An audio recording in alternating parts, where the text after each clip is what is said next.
ኢሳይያስ 53 ላይ ይሄ በግ የተባለው ባለ 4 እግር በግ አይደለም፣ ከድንግል የሚጸነስ ከድንግል የሚወለድ ሰው ነው። ስብዕና ያለው ነው። ፐርሰናሊቲ ያለው ነው። አምላክ ለካ በስጋ ሊመጣ ነው። ይሄን ሁሉ የሚያወር አምላክ በስጋ መጣ። እነሆ ድንግል ትጸንሳለች ወንድ ልጅም ትወልዳለች። ዛት ሚስ ድንግል ትጸንሳለች ወንድ ልጅም ትወልዳለች ማለት ድንግል እንደሆነች ትወልዳለች። 4 ኪሎ 5 ኪሎ የሚያክል ሕፃን ልጅ ሴትየዋ ድንግል እንደሆነች ትወልደዋለች።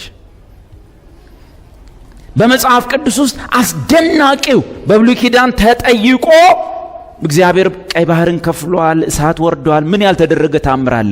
እግዚአብሔር ያን ሁሉ ተአምር ከተአምር ሳይቆጥረው ቀረ፣ ከምልክት ሳይቆጥረው ቀረ። እግዚአብሔር ወይ ሁሉ ሰው የሚወደው ምልክት ነው። አንተ ግን ምልክት የምትለው ምንድነው? እስቲ አንድ ምልክት ስጠኝ አለው ኢሳይያስ። እኔ ምልክት ልስጣው፣ ባህር ሲከፈል አይደለም፣ ተራራ ሲሰነጠቅ አይደለም። ይሄ ሁሉ ለኔ ሳይን ኤንድ ወንደርስ አይደሉም። ልንገር ምልክት ልስጥ። ምን? እነሆ ድንግል ትጸንሳለች። አሜን። በሲ ማርያም እኛ ነች በሉ እንጂ። እነሆ ድንግል ትጸንሳለች ወንድ ልጅም ትወልዳለች፣ ስሙንም አማኑኤል ይሉታል። ዛት ሚንስ ማን ሊመጣ ነው ማለት? እግዚአብሔር ከኛ ጋር ሊሆን፣ እግዚአብሔር በሰፈር በመንደር ሊገለጥ ነው። እግዚአብሔር በቤት ቁጥር ተመዝግቦ በቀበሌ ታውቆ ሊኖር ነው ማለት ነው። በቄሳር የሕዝብ ቆጠራ መዝገብ ላይ ኢየሱስ የአባት ስም ዮሴፍ ተብሎ ተመዝግቦ ሊኖር ነው። ማን? እግዚአብሔር አማኑኤል ብላ ትጠራዋለች። በቃ አማኑኤል ካለ አምላክ ነውና ምዕራፍ 9 ላይ ምን አለው? እነሆ ወንድ ልጅ ተሰጥቶናል፣ ሕፃን ተወልዶልናል፣ ወንድ ልጅ ተሰጥቶናል፣ ስሙም ድንቅ ወንደርፉል ማለት መካር። ዛት ሚንስ ካውንስለር፣ አይዞሽ ብሎ የሚመክር ድንቅ መካር፣ ኃያል አምላክ፣ የዘላለም አባት፣ የሰላም አለቃ ተብሎ ይጠራል። ከዛስ ይህ አማኑኤል፣ ይህ የዘላለም አባት፣ የሰላም አለቃ፣ ኃያል አምላክ ኢሳይያስ 53 ላይ ምን ሆነ መሰላችሁ? በግ ሆኖ ተገለጠ። ዛት ሚንስ በጉ ለካ በስጋ የሚመጣ አምላክ ነው። ፐርሰኒፋይድ ሆነ፣ ስብዕናን ተላበሰ። እነሆ ጻድቅ ባሪያዬ፣ ብዙዎች በአንተ እንደተደነቁ ኢሳይያስ በእርሱም ብዙዎች ይደነቃሉ። ምክንያቱም መልኩ ከሰው ልጆች ሁሉ ይልቅ ተጎሳቁሏልና። ዛት ሚንስ ፀሐይ መታው በረሃ መታው አይደለም። ከነበረው ክብር ሲወርድ ያለውን በአባቱ ዘንድ ያለውን ክብር ሰው ሳያቅለት ቀርቶ በምድር ላይ ሲገለጥ ያ መልክ ማጣት ነው። ያ ኢየሱስ ነግራችኋለሁ፣ እርሱ ሀብታም ሆኖ ሳለ ስለኛ ድሃ ሆነ ሲል ኢየሱስ የሚበላው አጥቷል እንዴ? የሚበላው አጥቷል? የሚጠጣው አጥቷል እንዴ? ኧረ አይደለም። ያ ማለት አይደለም። ግን በአባቱ ዘንድ ከነበረው ክብር አንጻር ኢየሱስ በምድር ላይ ያሉ ሀብቶች ሁሉ የሱ ቢሆኑ ምን ሆነ ነው የምንለው? እርሱ ሀብታም ሆኖ ሳለ ምን ሆነ? ድሃ ሆነ ይባላል። እኛ ሀብትን የምንለካው በምድር ላይ ባሉ ሀብቶች ነው። ኢየሱስ በልቷል፣ ጠጥቷል፣ ኖሯል። ግን ድሃ ሆነ ስንል ኢየሱስ እንደው የሚቀምሰው አጣ መንገድ ላይ ቁጭ ብሎ ለመነ አይደለም። ድሃ ሆነ ማለት ከአባቱ ዘንድ ከነበረው ክብር ጋር ሲተያይ ያለው ጥልቅ ድህነት ውስጥ። እናም የእግዚአብሔር በግ ሰው መሆኑ ተገለጠ። መልኩ ተጎሳቁሏልና ተጨነቀ፣ ተሰቃየ፣ አፉንም አልከፈተም። ለመታረድ እንደሚነዳ ጠቦት በሸላቾቹ ፊት ምን አለ? ዝም አለ። ማን? አማኑኤል። ማን? ሕፃን ተወልዶልናል። ማን? ወንድ ልጅ ተሰጥቶናል። ማን? አለቅነት በጫንቃው ላይ ሆነው ስሙ መካር፣ ድንቅ፣ ኃያል አምላክ፣ የዘላለም አባት፣ የሰላም አለቃ። ተጨነቀ። እንዴት? በሸላቾቹ ፊት ምን እንደሚል በግ፣ ዝም እንደሚል በግ። የበብሉይ ኪዳን ውስጥ ነው። አሁን ወደ ዋናው ፖይንት መጣን።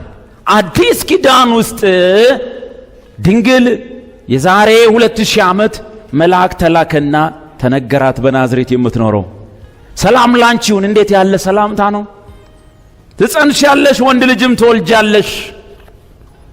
ወንድም አላቅም እንዴት አድርጌ። ሰውየው አናጢነት መከራውን እየበላ ነው። ኑሮ ለመመስረት አልቻለም። ከዛ በኋላ እንደ ቃል ይሁንልኝ እግዚአብሔር ባሪያ አለች። ጸነሰች። ከአብ በወጣ መልእክትና ቃል ድንግል በድንግልና ጸነሰች። እጮኛዋ ዮሴፍ ጻድቅ ሆኖ በአይሁድ መካከል ሊገልጣትና ሊያዋርዳት በድንጋይ ሊያስደበድባትም ስላልፈለገ በስውር ሊተዋት አሰበ። ሆዷ ሲገፋየ በኋላ በሕልሙ መልአኩ መጣና ዮሴፍ አንተ እንዳሰብከው ከሰው አልጸነሰችምና እጮኛህን ወደ ቤት ለመውሰድ አትፍራ፣ ውሰዳት፣ ያለዚያ ህብረተሰቡ ሆዷ ከገፋ ይወግራት። ዮሴፍ ከሕልሙ እንደነቃ ወዲያው እርግጠኛ ነኝ ሶሪ በጣም ይቅርታ አድርጊልኝ፣ መልአክ መጥቶ ተናገረኝ፣ አንቺ ታየኛልሽው መልአክ እኮ ለኔም መጣ። ለዚህ ወደ ቤቱ ወሰዳት። እስከምትወልድ ድረስ አልደረሰባት፣ አላወቃትም። ዛት ሚንስ ምንድነው? በድንግልና ጸንሳ መውለድ ያለባት በምንድነው? በድንግልና ስለሆነ እግዚአብሔር የተናገረው ትልቁ ምልክት መፈጸም ስላለበት እስከምትወልድ ድረስ አላወቃትም። ከዛ በኋላ ተወለደ። በዛ ብዙ ታሪኩን ታውቃላችሁ። መጽሐፍ እንደሚናገር ኢየሱስ 30 ዓመት እስኪሞላው ድረስ ለሕዝብ አልተገለጠም።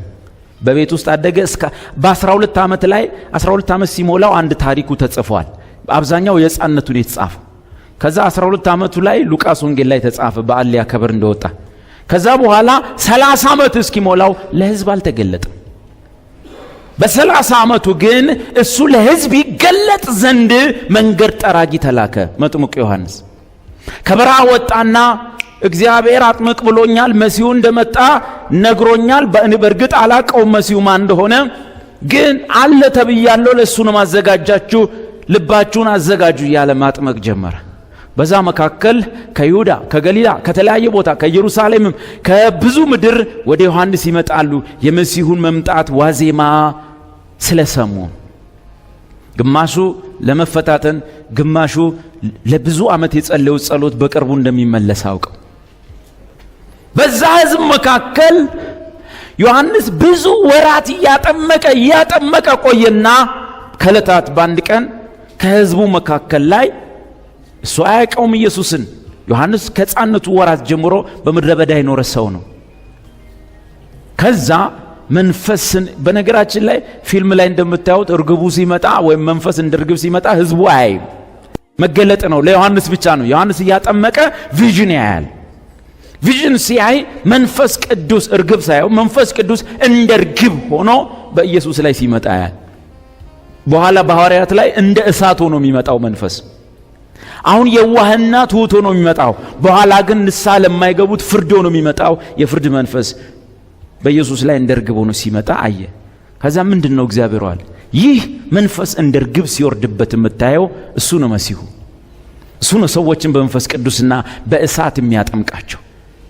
የሚያምኑትን በመንፈስ ያጠምቃቸዋል፣ የማያምኑትን በፍጻሜ ጊዜ በእሳት ያጠምቃቸዋል። ስንዴውን በጎተራ በመንፈስ ቅዱስ ጥምቀት፣ ገለባውን በእሳት ባህር ጥምቀት በፍጻሜ ቀን የሚያጠምቀው ይሄ ነው አሉ። ዮሐንስ ይህንን ብሎ ሲል ኢየሱስ ከመሃል መጣ። ባንተ ዘንድ ልጠመቅ ፈልጋለሁ፣ እኔ ባንተ ልጠመቅ ይገባኛል እንጂ አንተ በእኔ ልትጠመቅ አይሆንም ብሎ ዮሐንስ ከለከለው። ኢየሱስ ግን ጽድቅን ሁሉ ልንፈጽም ይገባናል አለ። በዚህ ጊዜ ፈቀደለትና አጠመቀው፣ ተገለጠ በአደባባይ። እናም ዮሐንስ ከዛ ሁሉ መካከል ኢየሱስ ተመሳሳይ የህብረተሰቡ አካልና ዜጋ በቄሳር መዝገብ ላይ የተመዘገበ አንድ የይሁዳ ነዋሪ ሆኖ እያለ ዮሐንስ ግን በሚገርም ቃል ገለጠው። ልክ ወደሱ ሲወጣ እነሆ የዓለምን ኃጢአት የሚያስወግድ የማን በግ? የእግዚአብሔር በግ። ኦኬ፣ በኢሳይያስ የተገለጠው ስብዕና አሁን ጭራሽ ፊዚካል ሆኖ መጣ ማለት፣ አካል ለብሶ መጣ ማለት። የናዝሬቱ ኢየሱስ እንጨት ጠራቢው በዮሴፍ ቤት በድንግልና ተጸንሶ በድንግልና የተወለደ፣ በተወለደበት ቀን እንኳን የአራስ ጥሪ ያልመጣለት፣ የእንስሶች ትንፋሽ ብቻ አራስ ጥሪ ሆነለት። ያ በእንግዶች ማረፊያ ቤት ስፍራ ያልተገኘለት ግን በዚያች ምሽት እረኞችና መላእክት ብቻ አብረው ይዘመሩለት ማለትም ከአካባቢው ከሰፈሩ ርቀው በዱር ውስጥ ከብት የሚያሰማሩ ብቻ መወለዱን በመላእክት የምስራች የሰሙለት ከተማ ያለው የተሟሟቀው ሞቅ ያለው ያልሰማ አጠገባቸው መሲህ እንደተወለደ ያላወቁለት እሱ በ30 ዓመቱ ለዓለም ተገለጠ። ስሙ ማን ተባለ? አቤት ኦርቶዶክሶች ነዋ በግኡ ለእግዚአብሔር። እኔ እቺ ቃል ደስ ነው። ዘያሐትት ኃጢአት አለ። ዘያሐትት ማለት በቃ አንድ ጊዜ ያስወግደውና ከዛ በኋላ ብትፈልገው ብትውል ብታስፈልገው ብትውል እግዚአብሔርን ራሱን ፈልግልኝ ብትል ራሱ ዘያሐትት ኃጢአት አለ። የእግዚአብሔር በግ ተብሎ ተገለጠ። ይህ በአካል የእግዚአብሔር በግ የተገለጠበት ስፍራ ነው።